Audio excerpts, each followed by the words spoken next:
Bismillahirrahmanirrahim. Assalamualaikum warahmatullahi wabarakatuh. Sampurasun. Perkenalkan, nama saya Ihsan. Saya dosen PDPT Program Studi S2 Administrasi Pendidikan Sekolah Pascasarjana Universitas Pakuan Bogor. Semester ini saya mengampu mata kuliah Supervisi dan Penjaminan Mutu Pendidikan dengan bobot 3 SKS, di mana capaian pembelajaran dari mata kuliah ini adalah mahasiswa mampu mengevaluasi konsep dan teori supervisi pendidikan. Yang kedua, mahasiswa mampu membuat model dan teknik supervisi pendidikan. Yang ketiga, mahasiswa mampu mendesain aplikasi supervisi pendidikan. Yang keempat, mahasiswa mampu menginvestigasi apa itu konsep-konsep penjaminan mutu pendidikan. Yang kelima, mahasiswa mampu mengevaluasi sistem penjaminan mutu pendidikan baik internal maupun eksternal. Yang keenam, mahasiswa mampu mengembangkan supervisi dan penjaminan mutu pendidikan. Sesuai dengan RPS, kontrak kerja antara dosen dan mahasiswa dalam mencapai tujuan pendidikan yang cascadingnya, pokok-pokok bahasan selama satu semester ini telah ditetapkan melalui kurikulum Merdeka. Yang pertama, konsep dan teori supervisi pendidikan seperti apa. Kemudian yang kedua, fungsi dan jenis supervisi pendidikan. Yang ketiga, supervisi baru dalam pendidikan. Kemudian yang empat, model-model supervisi modern. Kelima, ada supervisi klinis. Kemudian keenam, aplikasi supervisi berbasis digital. Nah, ini baru. Kemudian kompetensi pendidik abad 21. Dan yang ke-8, mengembangkan profesi berkelanjutan. Kemudian ke-10, konsep perencanaan mutu pendidikan. 11, bagaimana standar mutu internal dan eksternal tersebut. Kemudian yang ke-12, manual mutu, budaya mutu. Kemudian ada pengendalian mutunya seperti apa. Kemudian yang terakhir, supervisi dengan pelaksanaan mutu pendidikan. Nah, pokok-pokok bahasan ini itu sangat sesuai dengan kebutuhan masyarakat saat ini, terutama sekali di lembaga pendidikan. Dengan demikian, mata kuliah ini kami bisa deskripsikan berdasarkan silabus bahwa bertujuan meningkatkan kompetensi mahasiswa agar mampu menganalisis secara kritis serta memecahkan masalah dan mengembangkan hal-hal yang berkenaan dengan supervisi dan penjaminan mutu pendidikan di abad ini. Untuk sistem pembelajaran, tentu saja Pakuan Bogor sebagai universitas unggul itu telah melaksanakan program pembelajaran dengan metode hybrid learning dan blended learning dan berbagai macam model pembelajaran modern. Aplikasi yang kami gunakan tentu saja ada LMS, yaitu Learning Management System, yang kami integrasikan dengan link Zoom dan kadang-kadang dengan Google Meet, kemudian dengan aplikasi-aplikasi pembelajaran lainnya. Tentu saja metode-metode yang kami gunakan terutama sekali metode project based learning. Namun sebelumnya kami juga menggunakan metode ceramah, namun itu tidak melebihi 5 menit untuk menjelaskan tujuan dan manfaat dari mata kuliah dan pokok bahasan yang akan didiskusikan. Kemudian ada metode demonstrasi serta pembahasan kasus. Kemudian ada metode penugasan, kemudian metode project, kemudian ada metode FIJD dan tidak kalah pentingnya adalah metode tindakan aksi nyata untuk menciptakan produk dari hasil pembelajaran itu sendiri yang kita kenal dengan OBE, Objective Based Outcome. Belajar ini merupakan satu tujuan untuk menggali potensi mahasiswa. Sebenarnya mahasiswa sudah punya kemampuan yang sangat lumayan, sangat bisa diandalkan untuk mencapai tujuan pembelajaran. Tugas dosen hanya tinggal bagaimana pendampingan, pembinaan, kemudian memfasilitasi proses pembelajarannya untuk mencapai tujuan dan kontrak mata kuliah tersebut. Nah, dengan demikian, kami sebagai dosen untuk mempermudah penyampaian materi, saya telah menyediakan PowerPoint terkait dengan substansi setiap pokok bahasan. Kemudian ada video yang ditampilkan, kemudian ada modul mata kuliah, kemudian ada beberapa tugas-tugas seperti dosen selalu memberikan forum untuk setiap pertemuan dan mahasiswa diwajibkan untuk merespon forum tersebut. Kemudian ada kuis, kemudian ada menonton video terkait dengan best practice dari supervisi dan penerimaan mutu terbaik di lembaga pendidikan terkemuka. Nah, untuk evaluasi tentu saja telah tertuang di dalam kontrak mata kuliah, yaitu sistem penilaian. Nah, sistem penilaian ini tidak terlepas daripada penjaminan mutu proses pembelajaran, baik dari sisi input, output, kemudian dari sisi input, proses, output, dan outcome. Jadi pembelajaran yang berbasis outcome ini penting ditekankan di setiap mata kuliah, terutama di mata kuliah supervisi pendidikan ini. Nah, untuk tentu saja ada UTS itu 20%, kemudian UAS 20%, namun tidak cuma menguji kognitif, tapi mahasiswa diberikan tugas mandiri. Tugas mandiri untuk melakukan satu project based learning di tempat kerja sesuai dengan tusi dan tupoksi masing-masing serta institusi bidang pekerjaan yang mereka geluti, baik itu di pendidikan formal, sekolah negeri, swasta maupun di yayasan. Dan penilaian juga didasarkan pada bagaimana mahasiswa menanggapi forum, kemudian ada proses penilaian keaktifan baik di dalam presentasi makalah kelompok maupun makalah individu, serta nanti ada penilaian bagaimana perubahan sikap mahasiswa, perubahan keterampilan mahasiswa itu mendominasi nilai-nilai untuk melengkapi 100%. Yang terakhir presentasi cuma dinilai 10%. Nah, untuk lebih lanjut bisa menonton video kami, sementara kami menyediakan video terakhir dari proses pembelajaran yang kami cuplik, kami ambil secara live dari mata kuliah supervisi baru di bidang pendidikan. Selamat menonton. Bagi selamat yang berpuasa. Kemudian teman-teman yang bersiap-siap habis sholat asar, saya persilakan untuk bergabung. Hari ini kita presentasi kelompok ya. Untuk kesempatan hari ini adalah kelompok 3 yang akan mempresentasikan tentang salah satu jenis supervisi, mungkin supervisi klinis mungkin yang mereka beri judul. Nanti kita lihat bersama-sama. Yuk mulai, silakan. Oke, izin share ya Pak Ihsan dan teman-teman.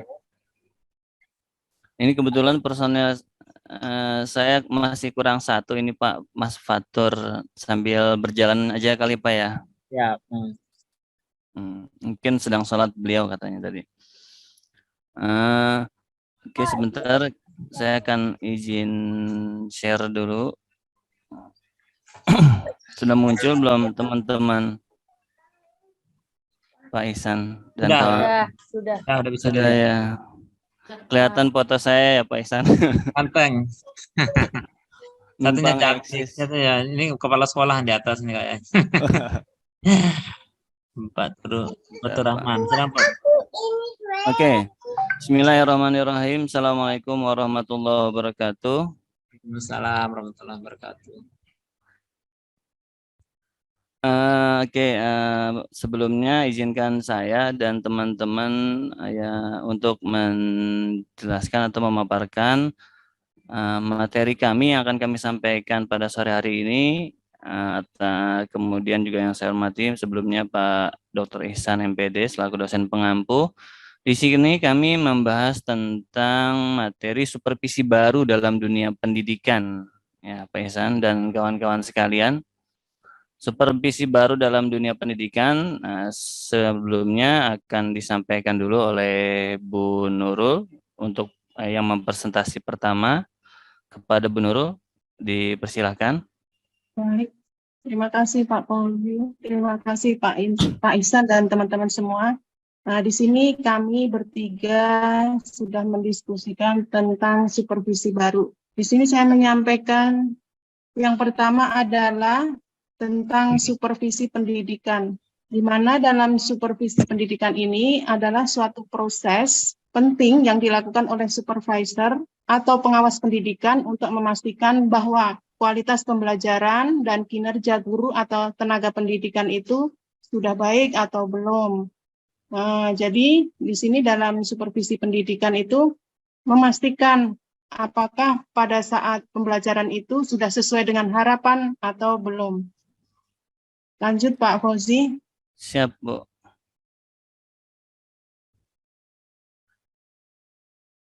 Sudah, Bu? Sudah. Kemudian tujuan supervisi di sini untuk memastikan bahwa pembelajaran berlangsung efektif dan efisien, serta memberikan umpan balik yang konstruktif dan positif kepada guru dan tenaga pendidikan agar mereka dapat meningkatkan kualitas pembelajaran. Ini menurut Gentur tahun 2011. Bahwa di sini pembelajaran akan efektif dan efisien itu tergantung dari gurunya juga. Dan untuk meningkatkan pembelajaran itu bisa efektif atau tidak, itu diperlukan suatu supervisi agar terjaga kualitas pembelajaran kita. Kemudian supervisi baru, di sini ada cirinya. Yang pertama, tidak lagi bersifat inspeksi atau pengawasan, atau bisa dikatakan biasanya kan kalau kepala sekolah itu suka sidak gitu, atau enggak suka melihat langsung pembelajaran itu. Kalau supervisi baru mungkin lebih efektifnya dilakukan oleh guru, antar guru, atau disebut sharing. Belum selesai Pak Fauzi. Siap, udah Bu Nurul. Ya. Kemudian yang kedua menekankan pada aspek pengembangan dan pembinaan. Apabila misalkan di sini apabila ada hal-hal yang dirasa kurang dalam pembelajaran, atau tadi disebutkan bahwa kurang efektif, itu bisa diadakan pembinaan, dan pembinaan ini bisa dilakukan juga oleh kepala sekolah maupun kita sharing antar guru, atau bisa disebut dengan teman sejawat begitu. Kemudian yang ketiga, lebih melibatkan guru, tenaga pendidik, dan bahkan siswa sebagai bagian dari proses supervisi. Ini menurut Hartoyo tahun 2006. Di sini siswa juga bisa menjadi patokan. Misalkan hasil dari pembelajaran siswa itu kurang bagus ataupun kurang maksimal, siswa bisa diajak diskusi. Kira-kira apa, atau bisa disebut dengan pembelajaran yang diferensial gitu. Mengadopsi apa keinginan siswa ataupun apa yang diharapkan siswa dalam pembelajaran itu bisa kita adop. Misalkan pada siang hari, misalkan agar pembelajaran tetap efektif, apa sih keinginan siswa yang bisa meningkatkan kemauan siswa untuk belajar? Misalkan menggunakan HP, silahkan menggunakan HP, membuka YouTube yang masih dalam koridor tujuan pembelajaran itu bisa tercapai. Selanjutnya dilanjutkan oleh Pak Fauzi. Silakan Pak Fauzi. Oke, terima kasih Bu Nurul. Oke, Bapak Ibu sekalian dan Pak Ihsan yang saya hormati, kita berbicara tentang supervisi baru, maka kita atau biasa kita kenal dengan supervisi modern, maka tidak jauh dari teknologi, apalagi di era digital seperti ini gitu ya. Makanya supervisi baru juga dikenal dengan supervisi modern. Salah satunya adalah memanfaatkan teknologi informasi dan komunikasi dalam proses supervisi. Ya, kemudian dengan berbasis teknologi juga dapat melakukan self assessment atau melakukan supervisinya dari jarak jauh gitu. Misalkan kemarin ya, selama 3 tahun kan pandemi, nggak mungkin datang langsung supervisornya. Maka dia bisa gitu kan dengan aplikasi mensupervisi dari jarak jauh. Nah, inilah supervisi berbasis teknologi atau supervisi modern.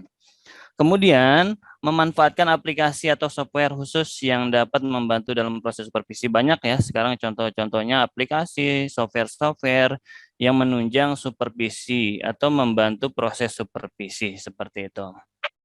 Itu supervisi berbasis teknologi. Kemudian selanjutnya sebentar Pak ya. Tujuan supervisi baru dalam pendidikan. Nah, menurut Muslim, ya, tujuan supervisi baru itu apa sih? Yang pertama, memberikan feedback atau umpan balik yang positif dan konstruktif kepada guru dan tenaga pendidikan. Jadi, sebagaimana tadi disampaikan Bu Nurul, tidak hanya mengontrol, mengawasi, tapi ada feedback gitu, ada umpan balik pembinaan setelah pelaksanaan supervisi itu sendiri. Kemudian yang kedua, mengembangkan keterampilan dan pengetahuan guru dan tenaga pendidikan melalui program pelatihan pengembangan. Jadi supervisi ini tidak hanya kepada guru ya, Bapak Ibu sekalian, juga supervisi kepada tenaga pendidikan bisa, misalkan staf TU dan sebagainya. Nah, dengan supervisi baru ini, maka ada refleksi selanjutnya, yaitu mengembangkan keterampilannya melalui pembinaan tadi atau pelatihan. Selanjutnya adalah meningkatkan efektivitas dan efisiensi sistem pendidikan, dan meningkatkan partisipasi dan keterlibatan siswa. Lagi-lagi siswa dilibatkan dalam proses pembelajaran ya, apalagi di pembelajaran kurikulum baru ini ya. Artinya guru tidak hanya menjadi fasilitator gitu loh. Jadi pembelajaran lebih kepada student center, bukan teacher center lagi gitu di kurikulum baru, kurikulum Merdeka yang baru ini. Kemudian meningkatkan kepemimpinan dan manajemen sekolah. Itu adalah beberapa tujuan supervisi baru menurut Muslim. Selanjutnya, Bapak Ibu sekalian,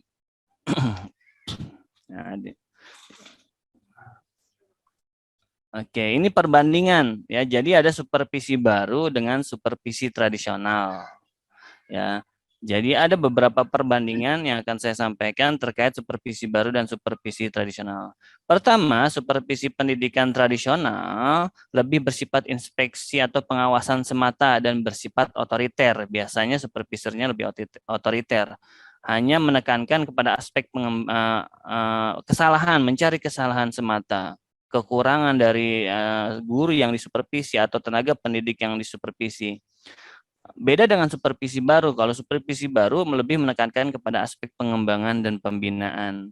Jadi setelah disupervisi ada tindak lanjutnya. Itu yang membedakan supervisi baru dengan supervisi tradisional. Kemudian supervisi tradisional lebih menekankan pada kepatuhan dan penegakan aturan. Ya, lebih otoriter banget lah kalau supervisi tradisional mah. Kemudian sedangkan supervisi baru lebih menekankan pada pembinaan dan pengembangan. Selanjutnya, tujuannya juga beda supervisi baru dengan supervisi tradisional. Tujuan utama supervisi baru adalah untuk meningkatkan kualitas pembelajaran. Nah, ini selaku untuk guru ya, untuk supervisi guru. Ya, dengan adanya supervisi baru, maka diharapkan kualitas pembelajaran lebih meningkat gitu. Kemudian juga ya perbedaannya dengan supervisi tradisional, tujuannya lebih menekankan pada pembenaran kekurangan. Maksudnya pembenaran kekurangan ini adalah hanya semata mencari kekurangan, kesalahan dari yang disupervisi, seperti itu. Itu untuk perbandingan antara supervisi baru dengan supervisi tradisional. Selanjutnya, jenis dan model supervisi akan disampaikan oleh rekan kami, Mas Fatur atau Pak Fatur. Kami persilahkan. Pak Fatur sudah di tempat? Sudah. Oh, sudah. Kedengeran belum suara saya? Sudah, Pak. Maaf, Pak, suaranya kecil. Jam-jam kritis lapar. Kedengeran kok, jelas kok, Mas.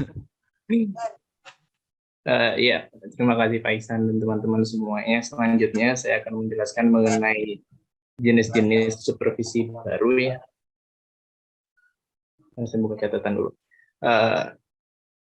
Supervisi yang pertama ini supervisi formatif. Supervisi formatif adalah supervisi yang berfokus pada pengembangan kemampuan individu tiap guru. Perbedaan supervisi formatif dengan supervisi tradisional itu adalah kalau supervisi tradisional itu cenderung menilai kinerja guru berdasarkan standar tertentu dan memberikan sanksi dan pujian berdasarkan hasil evaluasi tersebut. Namun dalam supervisi formatif, evaluasi kinerja guru dilakukan secara terus-menerus dan berfokus pada pengembangan keterampilan dan pengetahuan guru dalam pengajaran. Terus juga ada supervisi partisipatif. Singkat saja ya, kalau pokoknya supervisi partisipatif itu adalah di mana guru dan supervisor atau kepala sekolah atau pihak manapun itu bekerja sebagai mitra dalam mencapai tujuan pembelajaran. Kalau seperti supervisi partisipatif ini didasarkan pada prinsip-prinsip demokratis dan melibatkan partisipasi aktif dari guru dan dalam pengambilan keputusan dan perencanaan program pengembangan profesionalisme. Terus juga ada supervisi kolaboratif.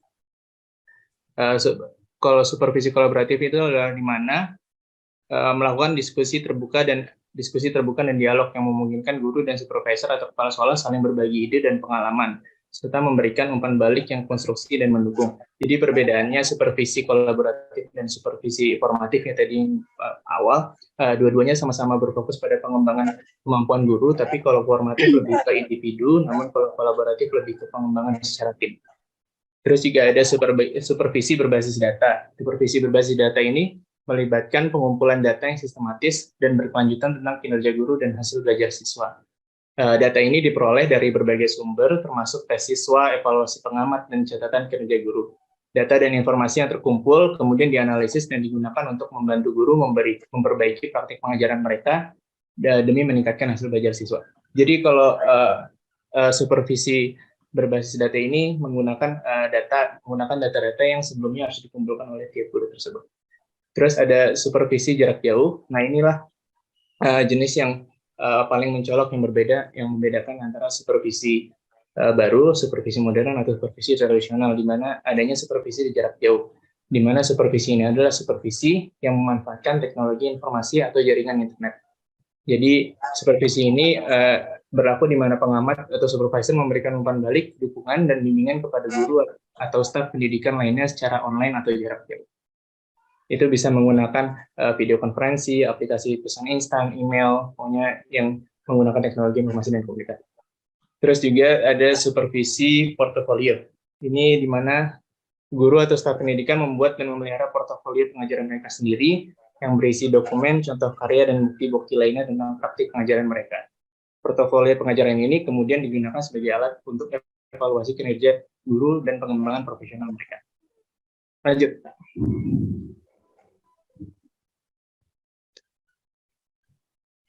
Ya, setelah tadi jenis-jenis, ini ada beberapa model pendekatan supervisi baru ya. Kemarin juga sudah disinggung sedikit, ada beberapa model pendekatan yang sudah disinggung sedikit sama Pak Ihsan.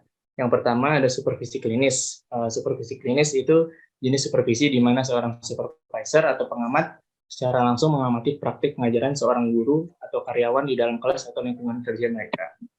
Terus juga ada supervisi instruksional, atau di mana pengamat atau supervisor memberikan dukungan dan umpan balik kepada guru dan staf pendidikan untuk membantu mereka mencapai tujuan pembelajaran. Terus juga ada supervisi kolaboratif yang kurang lebih secara definisi sama dengan yang tadi jenis ya, di mana intinya adalah untuk ini mengidentifikasi kebutuhan pengembangan dari guru tersebut, memperbaiki praktik pengajaran dan demi mencapai tujuan pembelajaran. Terus juga ada supervisi reflektif, di mana jenis supervisi di mana guru dan staf pendidikan ini secara aktif merefleksikan dan memeriksa praktik pengajaran mereka sendiri. Dalam supervisi reflektif juga, guru dan staf pendidikan lainnya mengevaluasi dan memeriksa pengajaran mereka sendiri dengan menggunakan pemikiran kritis dan secara terus merefleksi diri. Terus juga ada supervisi yang bermodel penelitian tindakan. Ini adalah suatu jenis supervisi di mana guru atau staf pendidikan terlibat dalam suatu penelitian tindakan untuk meningkatkan praktik pengajaran mereka. Biasanya disebut juga model trial and error. Jadi setiap guru itu melakukan sebuah penelitian berupa tindakan, terus nanti dianalisa gimana tindakan apa saja tindakan mana yang kira-kira berpotensi paling efisien dan efektif dalam meningkatkan pembelajaran di kelas. Terus juga ada supervisi pembinaan sebaya. Ini adalah suatu bentuk supervisi di mana guru dan staf pendidikan yang lebih berpengalaman membimbing dan memberikan dukungan kepada guru dan staf pendidikan yang kurang berpengalaman dalam hal tertentu. Kurang lebih seperti itu definisi secara singkat. Nanti bisa baca di makalah yang telah kita buat. Lanjut, Pak.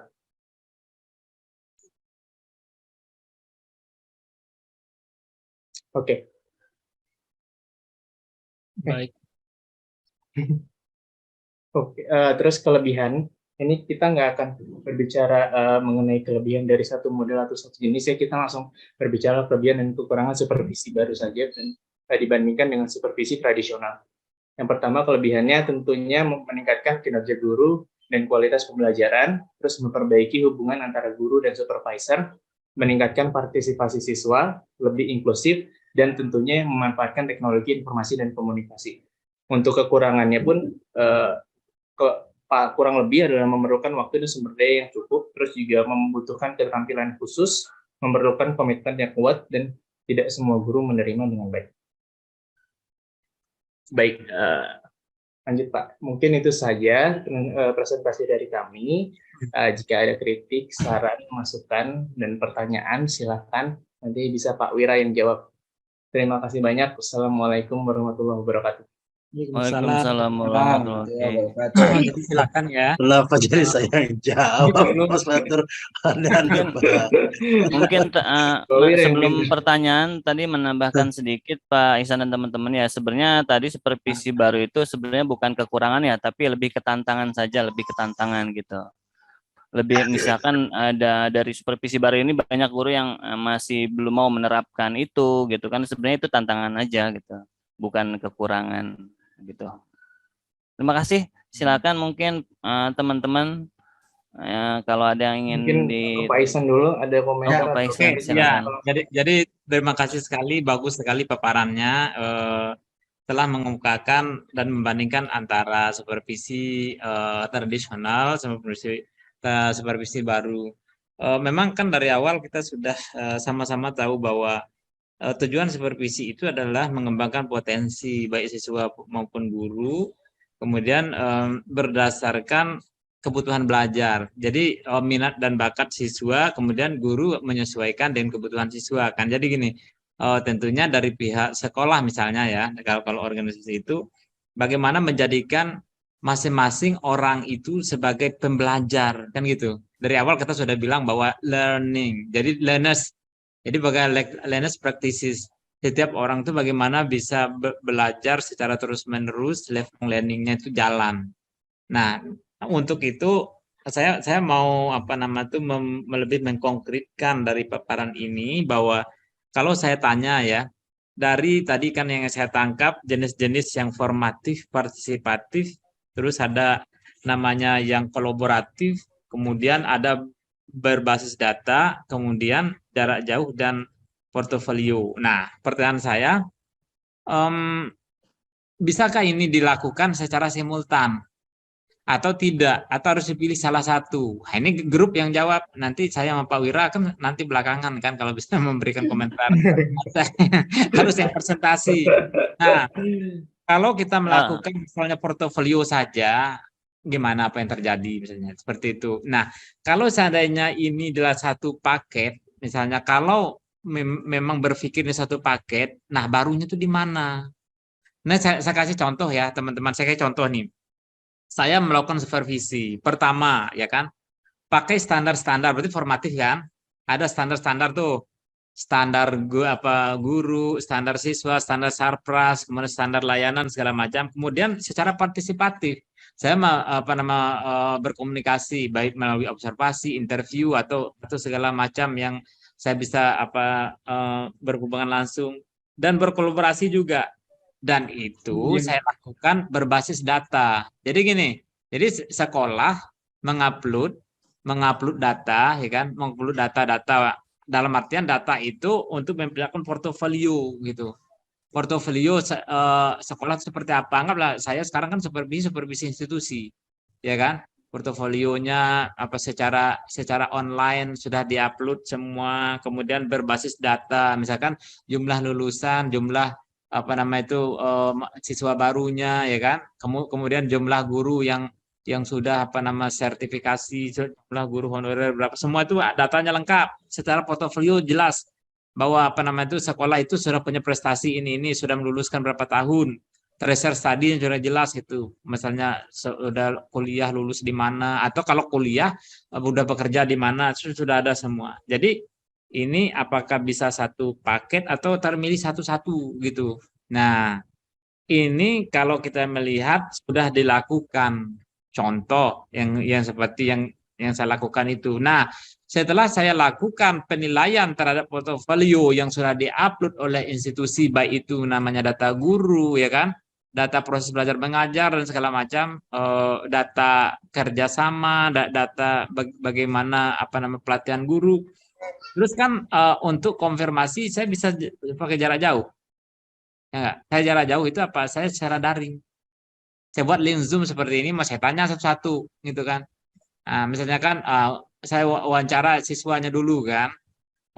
Misalnya kelas 12 misalkan, bagaimana guru mengajar mata pelajaran fisika kan, apakah secara misalnya sistematis atau ada hubungan dengan mata pelajaran lain seperti apa, kan seperti itu.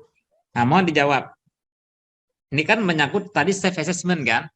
Self assessment kan ya pertama pihak yang disupervisi itu dia memberikan data. Berarti basis data ada portofolionya kan, secara partisipatif dan secara formatif. Nanti baru diklarifikasi dengan setelah kita nilai, baru kita konfirmasi dengan secara daring, secara jarak jauh kan, bisa. Coba dijelaskan bagaimana itu ya Pak, mohon izin Pak. Itu sebenarnya secara kurang lebih Pak Ihsan menurut saya sudah menjawab ya Pak ya. Jadi ya satu paket kan. Ya memang sebenarnya semuanya itu satu paket, tapi tidak bisa diimplementasikan atau diterapkan semuanya secara bersamaan. Jadi memang secara prosedur katakan gimana Pak? Pertanyaan saya, kebaruannya di mana?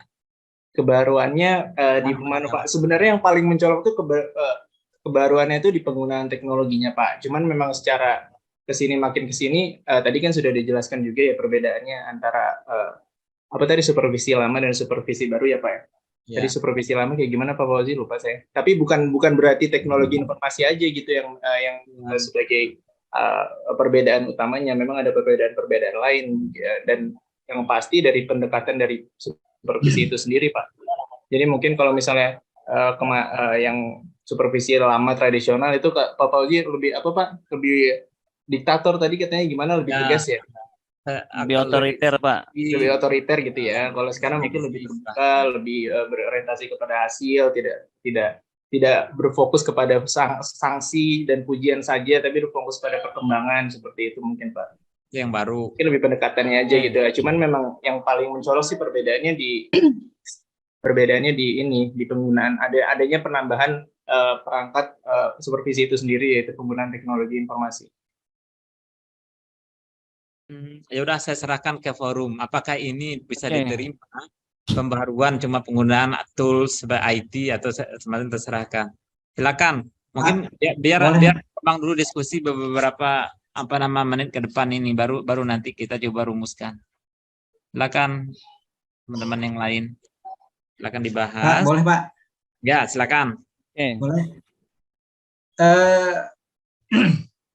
Kalau tadi mendengarkan penjelasan dari Pak Fatur dan teman-teman, kemudian